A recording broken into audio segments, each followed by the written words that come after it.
మీ బట్టలకి సాఫ్టింగ్ ప్రొటెక్షన్ ఇచ్చే సరైన ప్రొడక్ట్ ఎలిమ్ ఫ్యాబ్రిక్ కండిషనర్.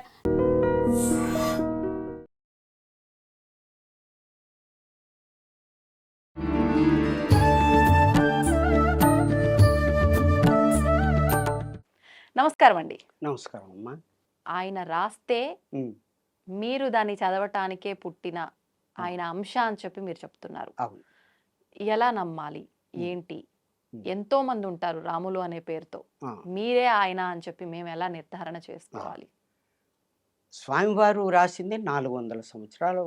వారు 175 సంవత్సరాలు జీవించారు. మామూలు కాదు. 175 175 180 అని వాళ్ళు చెప్తారు. అట్లాగే సిద్ధయ్య కూడా. ఎవరు 175 80 సంవత్సరాలు జీవించింది ఎవరు? వీర బ్రహ్మేంద్ర స్వామి. ఒక్కటి జీవించారు అని అంటే మరణం ఉన్నట్టే కదా. మరణం ఆయన జీవ సమాధిలో కూర్చున్నాడు, మాయమే వెళ్ళిపోయాడు. మరణం అంటే ఏంది ఇప్పుడే చెప్పుకున్నాం కదా. కానీ మరి మీరు జీవము అంటే జీవం దగ్గర నుంచి అంటే ఈ శరీరానికి జీవం ప్రాణం ఉన్నప్పుడే కదా జీవం అనేది. ప్రాణం వేరు, ఆత్మ వేరు. ఈ ప్రాణం ఉన్న శరీరంలోనికి ఆత్మ ప్రవేశించిన తర్వాతనే ఈ యొక్క జ్ఞానేంద్రియాలు కర్మేంద్రియాలు అన్నీ చైతన్య రూపం వస్తాయి, చూడగలుగుతుంది, చదవగలుగుతుంది, మాట్లాడగలుగుతుంది. ఆ యొక్క ఆత్మ లేకుంటే ఈ యొక్క శరీరం మృతప్రాయం. అదే అన్నమాట. అటువంటిది ఎవరి ద్వారా? అక్కడి నుంచి వస్తుంది. కాబట్టి ఆ ఆత్మ యొక్క స్వరూపం ఆ విధంగా ఉంటుంది అని శ్రీకృష్ణుడు అర్జునుడు చెప్పిన తర్వాత ఎక్కడి నుంచి అర్జున విషాద యోగం నుంచి అన్ని చెప్పుకుంటూ పోయి 6వ అధ్యాయం వరకు చెప్పి ఆత్మ సంయమ యోగానికి పోయిన తర్వాత ఇట్లా కూర్చో అర్జున, ఇట్లా చెయ్యి, ఇట్లా చూడు, ఈడ దృష్టి పెట్టు, ఈ విధంగా చెప్తే చివరికి 18 అధ్యాయాలు చెప్పితే స్వామి నా నుంచి కాదు, నాకేం తెలియదు, నాకేం కాదు నాయన అని చెప్పి దండం పెడితే అప్పుడు విశ్వరూపం చూపెట్టు. విశ్వరూపం అంటే భగవంతుని యొక్క స్వరూపం చూపెడితే ఎన్నిసార్లు చేసినా ఇదైతే అట్లా అజ్ఞానంతో ఉన్నటువంటి వాళ్ళకి అర్థం కాదు. అందుకనే ఎవరు యమధర్మరాజు ఫస్ట్నే చెప్పిండు, ఆ శక్తి కావాలి నాయన, వినటానికి శక్తి కావాలి, చెప్పే వాళ్ళకి శక్తి కావాలని మొదటి స్టార్టింగ్ లోనే అని చెప్పాను కదా. ఇది ఆత్మజ్ఞానం. ఇదంతా ఈ వేదం కూడా, ఇదంతా కూడా వేదం. ఇది మామూలు కాదు. ఇది బ్రహ్మంగారు రాసింది పిచ్చి మాటలు కాదు. ఇది కదా బ్రహ్మంగారు కాలజ్ఞానం. అదే ఇది దీనికి అట్టేషన్ అంతే ఇదే అన్నమాట. ఈ విధంగా కాబట్టి ఇది వేదం చదవాలంటే ఆత్మజ్ఞానం ఉన్న వాళ్ళే చదవాలి, లేని వాళ్ళకు అర్థం కాదు. అంటే మీకు ఆత్మజ్ఞానం ఉందంటున్నారా? ఆత్మజ్ఞానం ఉన్నది కాబట్టి మీ ముందు కూర్చున్నా కాలజ్ఞానం గురించి చెప్పగలుగుతున్నా. అది ఇది ఆ విధంగా కాలజ్ఞానములో 2వ సౌజన్యంలో మునుగోడు సమితి ఉన్నది, నల్గొండ జిల్లాలో ఉన్నది. దానికి ఊకొండి అని చెప్పి కొద్ది దూరంలో ఊకొండి అని ఉన్నది. ఆ ప్రాంతంలో జన్మిస్తాడు. ఆ రామగిరి నల్గొండ అని 2 కలిసి ఉన్నవి. 2వ అధ్యాయం అన్నారు కదా, ఎక్కడుంది 2వ అధ్యాయంలో? 2వ సౌజన్యం. ఊకొండి రాయంలో రామనగరమందు మునుకోటి అగ్రహారంలో రామయోగి పుట్టి పెరుగుతున్నాడు. 61. ఇక్కడ డేట్ అప్పటికే అని ఇచ్చిండు. ఏమని ఇచ్చిండు? 25/7/1953 నాటి డేట్. అంటే మీరు చెప్పింది ఇప్పుడు ఈ కాలజ్ఞానం యొక్క గ్రంథాలు బయట కనిపించి అందరికి దొరికింది 1961లో. ఈ 2వ సౌజన్య, ఇది దాంట్లో 2వ సౌజన్య. ఇది కాలజ్ఞానం అంతకుముందు రాసిండు. ఈ 2వ సౌజన్యాన్ని బ్రహ్మంగారి మఠంలో బ్రహ్మంగారు ఉన్నటువంటి సంసారిక అంటే భార్య పిల్లలతోటి ఉన్నటువంటి గృహం ఒకటి ఉంది. ఆ లోపల ఒక పుట్ట ఉంది. ఆ పుట్టకు పూజ చేస్తారు.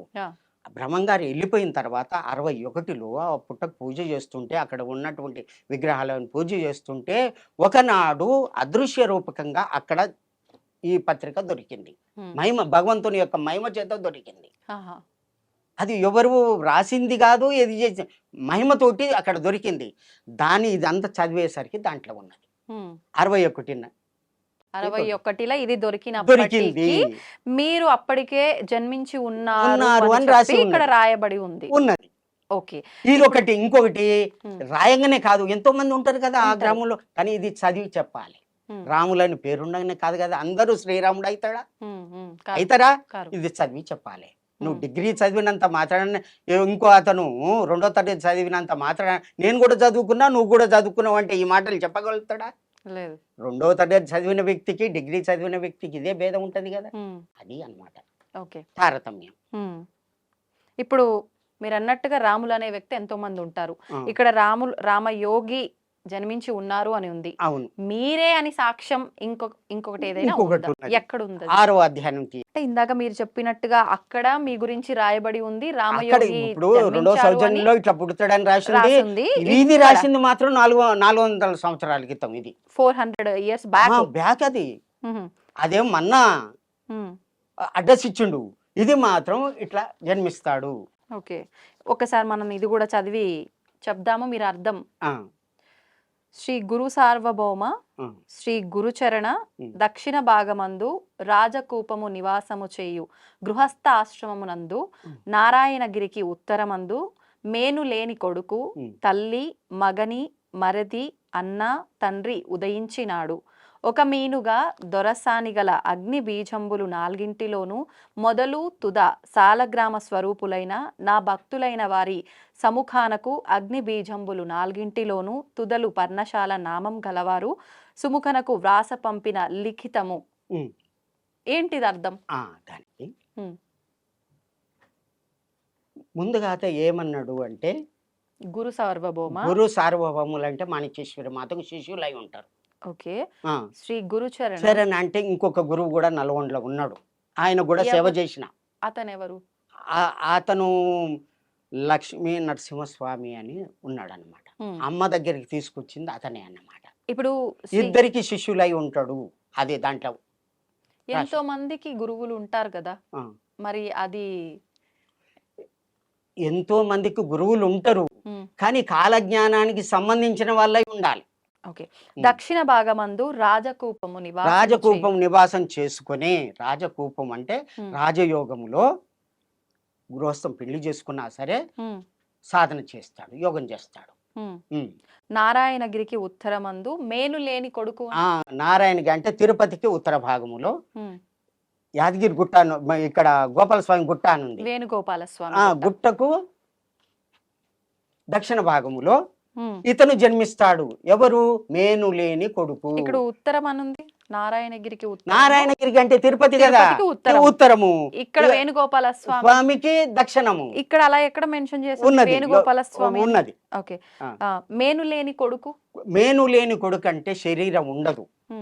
శివుని యొక్క త్రికోటి నుంచి వెళ్ళినటువంటి జ్వాల వలన మన్మధుడు భస్మం అవుతాడు. రతీదేవి ప్రార్థన వల్ల మళ్ళీ జన్మ ఇస్తా అని చెప్పి శ్రీకృష్ణునికి కొడుకుగా పుడతాడు. నేను లేని కొడుకు అంటే ఇప్పుడు మనం మన్మధుని ఇప్పుడు ప్రతి సంవత్సరం కూడా మనం పండుగ చేస్తాం, హోలీ జరుపుకుంటాం. ఆ యొక్క మన్మధుని యొక్క శరీరము కాలిపోయింది. శ్రీకృష్ణుని కొడుకుగా పుడతాడు. అతని తల్లి పేరు రుక్మిణీదేవి, ఆ భర్త శ్రీకృష్ణుడు. ఆ శ్రీకృష్ణుని యొక్క మరిది అర్జునుడు. అర్జునుని యొక్క అన్న ధర్మరాజు. తండ్రి అంటే యమధర్మరాజు. ఉదయం పుట్టిండు. ఈ పైన అంశతోటి జన్మించిండు. అంటే ధర్మం తప్ప ఇంకేమి లేదు. ధర్మదేవతే ఈ విధంగా జన్మించడం జరిగింది. తర్వాతది ఒక మేనుగా దొరసాని గల. మేనుగా దొరసాని అంటే కేచర్య ముద్ర. మేనుగా దొరసాని అంటే భ్రమరాంబిక. ఆ యొక్క అమ్మ పదాలలో 4 అక్షరాలు ఉండాలి. దాంట్లో 2, ఒకటి అగ్ని బీజం, ఇంకొకటి ఆకాశ బీజం ఉండాలి. రామ రామ అనేటటువంటి 2 పదాలు ఒకటే అక్షరం, ఇది పేరులో రావాలి. భ్రమరాంబ. అగ్నిబీజం రా అనేది అగ్నిబీజం, అట్లా రావాలి. భ్రమరాంబ అట్లా వస్తుంది.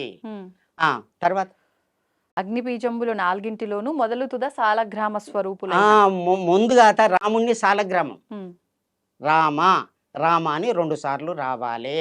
వచ్చింది. తర్వాత నా భక్తులైన వారి నా భక్తులు బ్రహ్మంగారి యొక్క భక్తులై ఉండాలి.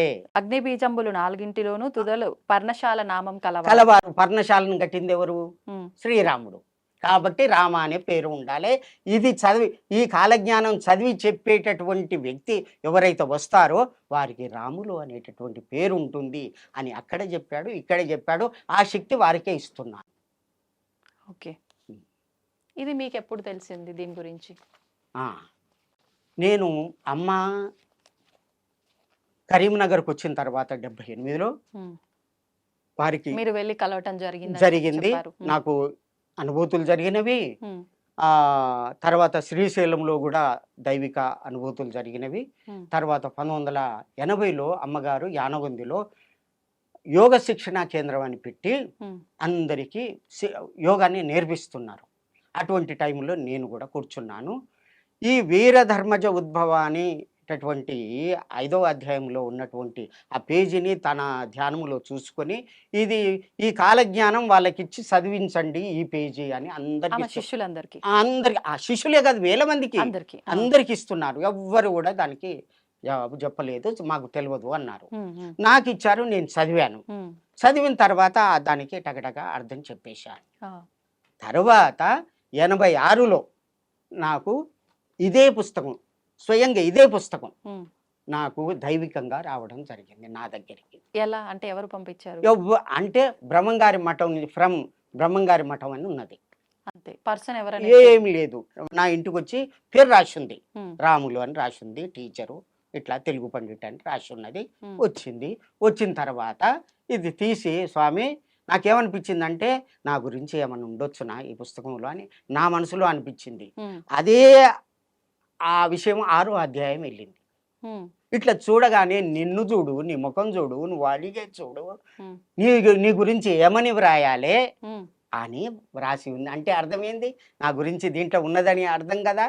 ఆ విధంగా నాకు అనుభూతి కలిగి ఒక 5 రోజుల్లో పూర్తి చదివేసి ఒక సంస్కృత పండితుని దగ్గరికి పోయి దీని అర్థాలు చెప్పంటే ఈ అర్థాలు చెప్పరు, ఉమ్, ఏ నిఘంటువుల్లో ఉండవు, ఉమ్, ఇది ధ్యానం వల్లనే తెలుస్తుంది, సమాధి స్థితిలోనే తెలుస్తుంది, ఇది ఎవరు చెప్పరు, ఇది అర్థం కాని వాళ్ళంతా కూడా ఏమంటారంటే ఇవన్నీ తప్పు ప్రక్షిప్తాలు, అదంతా బ్రహ్మంగారు ఒక పిచ్చోడు పిచ్చిరాతలు అని చెప్తారు అని అన్నాడు. ఉమ్, అప్పుడు అట్లా కాకూడదు, బ్రహ్మంగారి మాట తప్పు చేయకూడదు అని చెప్పి సాధన చేసి 7 సంవత్సరాలు సాధన చేసి తపస్సులో కూర్చుంటే అమ్మ సరస్వతి మాత దర్శనమయ్యారు. అప్పుడు నాకు ఈ యొక్క జ్ఞానం కలిగింది.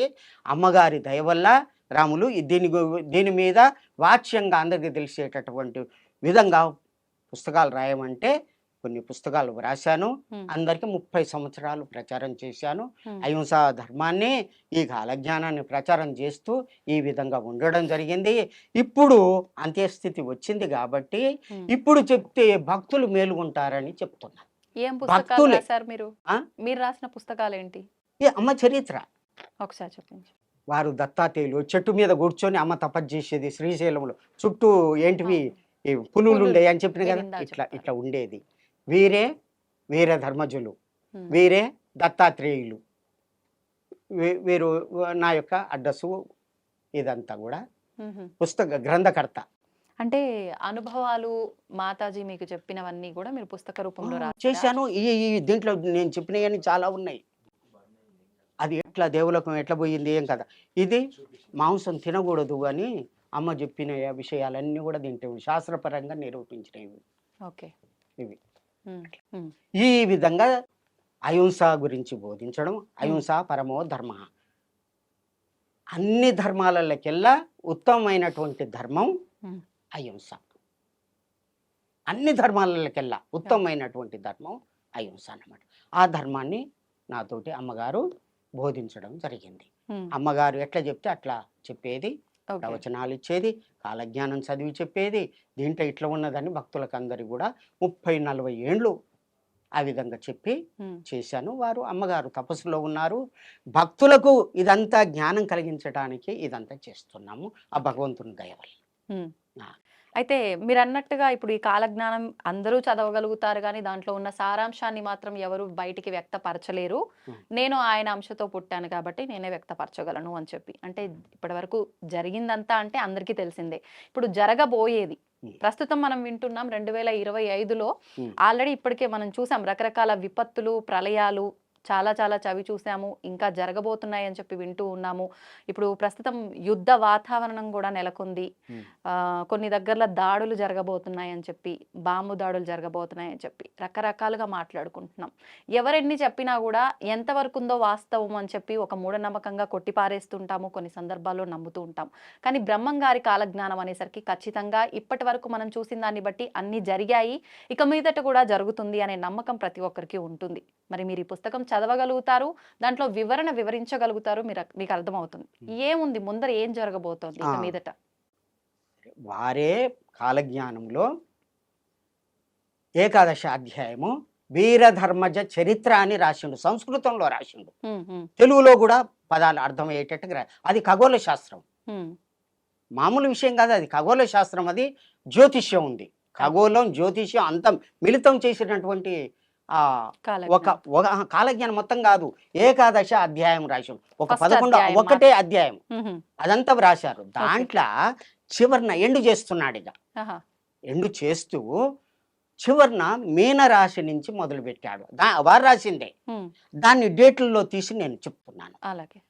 శని మీనరాశిలో 29/3/2025 నాడు ప్రవేశించింది. మొన్న ప్రవేశించింది. అయితే అప్పటి నుండి 2/6/2027, అయితే 2.5 సంవత్సరాలు శని ఒక రాశిలో ఉంటాడు. మీన రాశిలో ఇప్పుడు ఉన్నాడు. అప్పుడు ఏం జరుగుద్ది అని రాసిండంటే, వారు మ్లేచ్ఛ నాశనం. మ్లేచ్చులు అంటే నానా భక్షక మ్లేచ్ఛ అని వేదవ్యాసుడు చెప్పిండు. నానా భక్షక, ఏది పడితే అది తినేటటువంటి వాళ్ళు, ఏది దొరికితే అది, గుడ్డు మాంసం కావచ్చు, ఏది మాంసం కావచ్చు, పంది మాంసం, ఏదైనా సరే నీతి నియమం లేదు, ఇది తప్పు ఇది ఒప్పు లేదు, అటువంటి తప్పుడు పనులు చేసి తిరిగేటటువంటి వాళ్ళంతా కూడా వాళ్ళని మ్లేచ్చులు అంటారు. కులం అని కాదు, మతం అని కాదు, ఆ విధంగా ఉన్నటువంటి వాళ్ళంతా కూడా నాశనం అవుతారు ఈ 2.5 సంవత్సరాలు. ఒక రకంగా భగవంతుడిని నమ్మని అజ్ఞానులు అనుకోవచ్చా? నమ్మకపో, నువ్వు దైవికంగా ధర్మంగా ఉంటే చాలు. ధర్మం ముఖ్యం. ఇక్కడ ధర్మం ఉండాలి కదా, ఉండాలి. ధర్మం 4 పదాలు కదా. ఒకటి సత్యము, రెండవది దయ, మూడవది తపస్సు, నాలుగవది దానము. దీన్నే సనాతన ధర్మాలు అంటారు. మేను ఉండేటటువంటి భాగవతంలో చెప్పినట్టు ఈ 4, దీనికి ఎన్నో వేలు ఉపధర్మాలు అవన్నీ కూడా చెప్పవచ్చు. ఇవి ముఖ్యంగా 4. ఈ 4లో ధర్మంగా ఉండాలంటే నువ్వు ఉండు అంటే ఉంటారా? సత్యం పలుకురా అంటే పలుకుతారా? అందరూ అబద్ధాలే పలుకుతారు. తపస్సు చేయరా అంటే చేస్తారా? నా నుంచే కాదు మనసు నిలబడతా అంటారు. దానం చేయరా అంటే నువ్వు చెయ్యి, నాకెందుకు, నేనేం చేస్తా. ఈ 4 గుణాలు ఎప్పుడైతే ఉంటాయో దాన్ని సత్యయుగము అంటారు. ఇప్పుడు అమ్మగారు వచ్చిన తర్వాత అందరూ భక్తులయ్యారు. అప్పుడున్నటువంటి కలి యొక్క ఉధృతి ఇప్పుడు లేదు. అందరూ యజ్ఞం చేస్తున్నారు, యాగం చేస్తున్నారు, పూజలు చేస్తున్నారు. ఇది పాపం అంటురు, ఇది పుణ్యం అంటురు, దానాలు చేస్తున్నారు. ఇది కూడా దీన్ని ఏమంటారు? కలియుగం పోయింది, సత్యయుగానికి మార్పు జరుగుతుంది అని. కానీ ఒకటి ఏంటంటే, ఒక షాప్లకు వేరు మీరు అయితే వాడు మర్చిపోయి ఒక 10,000 సొమ్ము నీకు ఇస్తాడు. దొరికింది కదా అని చెప్పి ఒక 100 రూపాయలు ఇచ్చి అది సంతోషంగా వానికి తెలియదని చెప్పి నువ్వు ఇంటికి తీసుకొస్తావు. ఆ భావన పోవాలి. ఆ భావన పోయినప్పుడే సత్యయోగం వస్తుంది. అది ఎప్పుడు వస్తుంది అంటే ఇది చెప్తున్నాడు. అది మీనరాశిలో శని ప్రవేశించినప్పుడు 2.5 సంవత్సరాలు మ్లేచ్చులంతా కూడా పోతారు. మేషరాశికు ఎప్పుడు వస్తుండు? 3/6/2027 వస్తున్నాడు. వచ్చి 7/8/2029 వరకు ఉంటాడు. అప్పుడు కొద్దిగా మాత్రమే మేలు జరుగుతుంది. భయంకరమైనటువంటి స్థితి జరుగుద్ది లోకం మీద. మన భారతదేశంలో మాత్రం 2027 నుంచి 29 ఈ 2 సంవత్సరాల మధ్య 2.5 సంవత్సరాల మధ్యకాలం ప్రపంచం అంతా కూడా ఇదైతుంది. మన యొక్క భారతదేశం వ్యక్తే ప్రపంచానికి అధిపతి అవుతాడు. రాజుల కాలం పోయింది. రాజరికాలు కొన్ని దేశాలకే ఉన్నాయి, వాళ్ళు పోతారు అంతే కదా. ఇప్పుడు రాజుల కాలం లేదు. ఆయన ఏమని చెప్పిండు? రాజుల కాలం పోతుంది అన్నప్పుడు పంచాయతీ రాజ్యం వస్తుంది అన్నాడు. పంచాయతీ రచ్చకొట్టములందు మొత్తుకునేరు అని రాశాడు. రచ్చకొట్టములు అంటే పంచాయతీ రాజ్యాలు వస్తుంది, రాజుల కాలం పోతుంది, పంచాయతీ రాజ్యం వస్తుంది అని క్లియర్గా రాశాడు. తర్వాత బస్సులు వస్తాయి, హరి నీల తామ్ర శకటములు ఓ ఊర్లకు ఊరికేనుమా అంటాడు. అంటే బస్సులు అన్నీ తిరుగుతుంటాయి. అప్పుడు ఉన్నాయా? విమానాలు నడుస్తాయి అన్నాడు. వచ్చినాయి కదా. సూత్రప్రాయంబుగా పట్టాలు వేసి పొగబండ్లు నడిపిస్తారు అన్నాడు. నడిపించిండు కదా. ఉత్తర దేశాన సత్తుగా ప్రజలెంత కత్తులతో వేటలాడేరు, మా కత్తులతో పొడుచుకొని చేస్తారు. చదివిండు కదా. ఉత్తరా దేశాన వైశ్యకుల మందు ఉత్తమ గాంధకుడు పుట్టేను. వైశ్యకునవుడు ఆయన పుట్టిండు కదా. ఏ ఆడ జరగలేదు, జరిగినాయి కదా. కానీ కొన్ని బ్రహ్మంగారు చెప్పిన అంటే జరగనివి కూడా ఉన్నాయి అంటారు కదా. అంటే జరుగుతాయి అని అర్థం కదా. జరగనివి ఉన్నాయి, జరుగుతాయి అని అర్థం కదా. అయితే ఆ విధంగా జరుగుద్ది. తర్వాత కించిత్తు కొద్దిగా మన భారత్, కానీ హైదరాబాద్ మాత్రం చాలా బాగుంటుంది. ఇక్కడనే కృష్ణా గోదావరి మధ్య, ఈ కృష్ణా గోదావరి మధ్యలో భగవంతుడు జన్మిస్తాడు. ఈ ప్రాంతంలో తిరుగుతాడు. ఇక్కడనే కదా పుట్టింది అమ్మ. ఈ మధ్య భాగంలోనే అమ్మ పుట్టింది. అట్లాగే వారణాసి అంతుమేమయం, వారణాసి వరకు కూడా నేనే చూసుకుంటా. గౌతమం చేయవా, నేను చూసుకుంటాను. తర్వాత బాదామి ఏకమే రాజ్యం, బాదామి అంటే బెంగళూరు దగ్గర ఉంటుంది, అంతవరకు చూస్తాను. అదే కాకుండా కావేరి గిరిజాతోయం వైకుంఠ రంగ మందిరం అంతవరకు కూడా, అంటే రామేశ్వరం వరకు కూడా నేను పరిపాలన చేస్తాను. నా భక్తుల్ని రక్షించుకుంటాను. మిగతా వాళ్ళంతా కూడా పాపాత్ములంతా నాశనం అవుతారు. ఇది జరుగుద్ది, జరిగి తీరుతుంది. సత్యం సత్యం న సంశయ. ఈ విధంగా జరుగుతుంది. ఇప్పుడు 29 తర్వాత ఈ 29 ఇదైన తర్వాత వృషభ రాశికి శని ప్రవేశమవుతాడు. ఎప్పుడు అంటే 8/8/2029 ప్రవేశించి 30/5/2032 వరకు ఉంటున్నాడు. అప్పుడు ఏం జరుగుద్ది? బాంబింగ్ జరుగుద్ది. ఎక్కడ? మన భారతదేశానికి ఈశాన్య మూలం అంటే కలకత్తా. కలకత్తాలో గంగా నది, అక్కడ పోయిన తర్వాత ఉగ్లీ అని పేరు పిలుస్తారు గంగా నదిని. ఆ ఉగ్లీలో ఆ ప్రాంతంలో బాంబింగ్ అవుతుంది. అక్కడ విషగాలి మొదలవుతుంది. ఆ గాలి అంతా కూడా మన భారతదేశానికి ఇదంతా చుట్టుకుంటుంది. ఆ గాలి పీల్చగానే అందరు చేస్తారు. చైనా తోటి వచ్చేటటువంటి అవకాశం ఉన్నది. అంటే భగవంతుడు తప్పియొచ్చు. అది కూడా వచ్చేటటువంటి ప్రమాదం తప్పియడానికే కదా పూజలు చేస్తాం మనం. గ్రహ దోషాలు ఇవన్నీ ఎందుకు చేస్తాం? ఆయన పూజ చేస్తే ఇట్లా అవుతుంది, ఈయన పూజ చేస్తే అట్లా అవుతుంది అంటే అవుతుంది, నిజమే. ఆ దోషాలు కూడా తొలగియొచ్చు. అకాల మృత్యుహరణం అని పూజలో మనం అంటాం కదా, ఆ పూజ చేస్తాం కదా. అకాలంగా వచ్చేటటువంటి మృత్యువులు కూడా పూజ వల్ల తొలగిపోతాయని అర్థం కదా. ఇది కూడా భగవంతుడు తొలగియవచ్చు, కానీ ఇట్లా ఉంటుంది. అది అప్పుడు యుద్ధం జరగవచ్చు. అయినా సరే, బాంబింగ్ అయినా సరే, ఇక్కడ ఉన్నటువంటి భగవంతుడు దాన్ని నిరోధిస్తాడు. అక్కడ చూడండి, ఒకటి పాకిస్తాన్లో చేసినటువంటి బాంబులు అన్నీ కూడా మన భారతదేశానికి పక్కన ఉన్నటువంటి ఒక దేవాలయం ఉంది. ఆ దేవాలయం దగ్గర పడినటువంటి బాంబులు పేలవు. ఆ తల్లి కాపాడుతుంది. అంటే మన దగ్గర ధర్మం ఉందనే కదా. అవునా కాదా? ఈ సాక్ష్యం అండి ఇది, మీరు చూడొచ్చు. అట్లాగే ఇక్కడ ఉన్నటువంటి భగవంతుడు ఎవరు ఎటువంటి బాంబులు వేసినా సరే ఆయన రక్షిస్తాడు. ఎట్లా శ్రీకృష్ణుడు అర్జునుడు రక్షించలే, ఎటువంటి ఇది బాణాలు వేసినా కానీ అన్ని లేకుండా ఆంజనేయ స్వామిని పెట్టి ఇది చేసిండు కదా. చివరికి అర్జునుడికి చెప్పడానికి ఆంజనేయ యువతలకి రాగానే రమ్మనంగానే వచ్చిండు. ఆ యొక్క రథమే పేలిపోయి. ఆ విధంగా జరుగుద్ది. భగవంతుడు రక్షిస్తాడు. కలికి భగవానుడు పుట్టాడు. అమ్మనే కాదు, మళ్ళా తాను వస్తా అన్నాడు కదా. ముందు కదా పంపిడు, తర్వాత వస్తా అన్నాడు కదా. మళ్ళీ అదే గ్రహస్థితి. ఏది? చంద్రుడు, సూర్యుడు, గురువు ఏకరాశిలో సమయశాంతి అని చెప్పుకున్నాం కదా. మళ్ళీ 12/8/2026 నాడు మళ్ళా వస్తుంది. సేమ్ అదే గ్రహస్థితి. దానివల్ల అది అంటే ఈ మధ్య కాలాన్ని సంధికాలం అంటారు. ఆహా. దానికంటే ముందు కలిగి భావనుడు ఆయనే పుట్టాలి. ఆ, ఎవరు? మహావిష్ణువే పుట్టాలి. ఆ, ఒరిస్సాలో పుట్టడం. ఒరిస్సాలో పుట్టాడు. ఆ భవిష్యమాలిక గురించి ఇది కాలజ్ఞానం ఎట్లా వీరబ్రహ్మేంద్ర స్వామి రాసిండో, ఉమ్, శ్రీకృష్ణుని యొక్క స్నేహితులు 5గురు వారి యొక్క అంశతోటి పుట్టి పూరి జగన్నాథులో కూర్చొని వటవృక్షం కింద కూర్చొని భవిష్యమాలిక అనే గ్రంథాన్ని రాసిండ్రు. ఎప్పుడు జరిగింది ఇదంతా? ఏ సంవత్సరంలో? 1485 ఉహు. తర్వాత జరిగింది. అయితే రాసిన దాంట్లో ఏముంది, ఇప్పుడు జరిగేదంతా కూడా రాసింది. పాకిస్తాన్ అనే పేరు ఉంది, అప్పుడు లేనే లేదు పాకిస్తాన్ అని ఉమ్, ఉమ్, పేరు రాసినాడు. అవన్నీ కూడా క్లియర్గా రాసింది. అది కూడా నేను చదివాను. ఉహు, భవిష్యత్ పురాణం చదివాను, భవిష్యమాలిక చదివాను, ఉమ్, ఇటు భాగవతం చదివాను, భగవద్గీత చదివాను, ఈ కాలజ్ఞానం చదివాను. ఏ ఏ పురాణాల్లో కూడా ఏ ఏ గ్రంథాల నుంచి ఈ విధంగా ఉన్నదో అదంతా కూడా చదివి మేము ముందు కూర్చున్నాను తల్లి. ఒట్టిగా రాలేదు నేను, ఉమ్, గట్టిగా వచ్చే అందరికీ కూడా చెప్పడానికి వచ్చాను. ఉమ్. తర్వాత ఈశాన్యముల నుంచి ఈ విధంగా జరుగుతుంది అన్నాడు. ఆ. అది రావచ్చు, వస్తుంది, భగవంతుడు రక్షిస్తాడు మన భారతదేశం వాళ్ళని. కానీ నమ్మకతోటి ఉండాలి. ఉమ్, ఓం నమో భగవతే వాసుదేవాయ వాసుదేవాయ. ఇదే చెప్పిండు.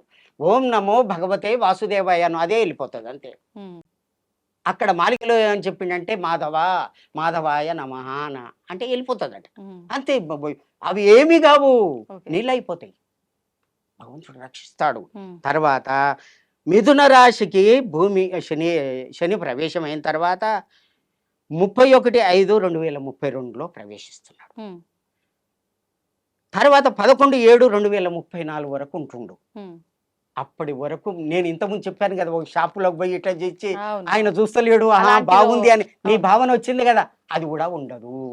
అందరూ కూడా సత్య పురుషులై నువ్వు ఈ విధంగా వచ్చావు, నేను ఇట్లా తీసుకపోతే తప్పవుతుంది అని చెప్పి నువ్వు డబ్బులు కట్టి తెచ్చుకుంటావు. ఉమ్, దాన్నే సత్యయుగ లక్షణము అంటారు. ఓకే, అర్థమైంది కదా. అర్థమైంది. అది ఆనందనామ సంవత్సరము 2034 కలియుగ ధర్మం, ఇప్పుడున్నటువంటి కలియుగ ధర్మం ఏదైతే ఉందో అంటే పాపం చేయుట, హింస, క్రోధం ఇదన్నీ ఉన్నాయి కదా, ఉమ్, అవన్నీ కూడా పోతవి. ఎప్పుడు 34. 34లో పోతాయి. సత్యయుగ ధర్మం నిలిచే అంటే ధర్మం హరి ఎక్కువగా ఉంటుందనా? గోవింద గోవింద బ్రహ్మం శివ గోవింద గోవింద బ్రహ్మం. ఉమ్. అమ్మా ఈ విధంగా మరి జరుగుతుంది. కలియుగం అంతం అని అంటున్నారు కదా, ఇది కలియుగం ఇదేనా అంతము ఇంకా? అంతే కదా. మన కానీ డేట్ మీరు చెప్పాడు కదా, చెప్పినట్టుగా కొన్ని లక్షల సంవత్సరాలు అయింది, మొత్తం ఇంకా చాలా లక్షల సంవత్సరాలు ఉందంటారు కదా. ఉన్నదానికి తగ్గించిండు కదా, ఉహు, తగ్గించిండు కదా. తగ్గించిండు. ఈ పాపాల వల్ల ఇప్పటికే ఆ ధర్మం లేదు కాబట్టి నేను వస్తున్నా అన్నాడు. 4,32,000 సంవత్సరాలు కలియుగ సంవత్సరాలు. కానీ 3 ఉంటాయి కలియుగ సంవత్సరాలు ఉంటాయి, ఉమ్. అంతర్యుగం ఉంటది, ధర్మయుగం ఉంటది. 3 రకాలు ఉంటాయి. ఇదే ఓ. ధర్మయుగం. ఇప్పుడు రాబోయేది ధర్మయుగం ధర్మయుగం. 34లో. సత్యయుగం అన్న. ధర్మయుగం అంటే సత్యయుగం. ఆయన సత్యయుగం. చెప్పిండు కదా, ధర్మాన్ని నిలబెడతా అన్నాడు కదా. అవును. ధర్మాలు లేవు కదా, 4 ధర్మాలు పోయినాయి కదా. పోయినాయి. అందుకనే భగవంతుడు ఈ భూమి మీదకి మాణికేశ్వరి మాతగా అంటే వీరధర్మజ మాతగా అటు కల్కి భగవానునిగా జన్మించడం జరిగింది. ఉమ్, కలికి ఎక్కడ పుడతా అన్నాడు? ఉమ్, శంబల గ్రామంలో పుడతా అన్నాడు. ఉమ్, 12వ భాగవతము 12వ స్కందము 2వ అధ్యాయము 18వ శ్లోకంలో ఉమ్, శంబల గ్రామస్య ముఖ్యస్య బ్రాహ్మణస్య మహాత్మనః శ్లోకం ఏ సంవత్సరంలో? ఆయన వేదవ్యాసుడు రాసినటువంటి రాదు. ఇది. ఆ. మహాత్మన ఉమ్, విష్ణు యశసః ఉమ్, అనే పేరు ఉన్నటువంటి ఒక బ్రాహ్మణ ఇంట్లో కలికి పుడతాడు. రాదు భవతి భవిష్యతి అన్నాడు, పుడతాడు అన్నాడు. ఉమ్, శంబల గ్రామం ఎక్కడ ఉంది? ఉమ్. అది దివ్యమైనటువంటిది. శంబల అని పేర్లు 4 ఉన్నాయి. అవును. కానీ రాములు అన్నంత మాత్రం నేను రాముని కాదు కదా. ఉమ్, ఆ శంబల అని పేరు పెట్టుకుంటే ఆ ఊరు కాదు కదా. అది దివ్యమైనటువంటి గ్రామం. అది ఉమ్, ఆ గ్రామంలో పుడతాడన్నాడు. ఉమ్. ఆ విధంగా వారిని పంపడం జరిగింది, జన్మించడం జరిగింది. వారికి 19 సంవత్సరాలు ఇప్పుడు. ఇప్పుడు ఉమ్. ఎట్లా ఉన్నాయి అనుకున్నావు వాళ్ళకి అతని యొక్క కండ్లు? మీరు చూసారా? ఎంత అందంగా ఉన్నాయో, ఉమ్, చాలా అందమైనటువంటి కండ్లు. ఆజానుభావం అరవింద దళాయతాక్షం. ఎందుకు ఆయన ఇంకా బయటికి రాలేదు మరి? జన టైం రాలేదు. చాలా చక్కటి బ్రాహ్మణ వంశంలోనే పుట్టాడు. ఎప్పుడు బయటకు వస్తారు సమాజం దృష్టికి? ఇప్పుడు వస్తుంది, టైం వచ్చేస్తుంది, అందరికి భక్తులకు దర్శనం ఇస్తాడు. అంటే ఎంత సమయం ఉంది? ఇంకా 28. 28 సంవత్సరాల? ఇప్పుడు మేము చూస్తున్నాం, పోతున్నాం, దర్శనం చేసుకుంటాం. మాకు పర్మిషన్ ఉంది. మేము పోతున్నాం, చూస్తున్నాం. ఎన్నో మహిమలు. నేను ఆశ్రమంలో కూర్చొని తపస్సు చేస్తే ఆకాశం నుంచి శబ్దాలు వచ్చినాయి. ఇది నిజమా కాదా, ఇతను చెప్పేది నిజమా కాదా అని చెప్పి 13/3/2022 అనుకుంటా మధ్యరాత్రి 1ంటికి కూర్చున్నాను. వీళ్ళంతా చెప్పేది నిజమా కాదా అని. నాకు వాస్తవం, నేను తప్పు చెప్పే అబద్ధం ఆడే అవసరం లేదు. మహావిష్ణువు యొక్క దర్శనం జరిగింది. మహావిష్ణువు దర్శనం జరిగింది అంటే వాళ్ళకి ఫోన్ చేశాను.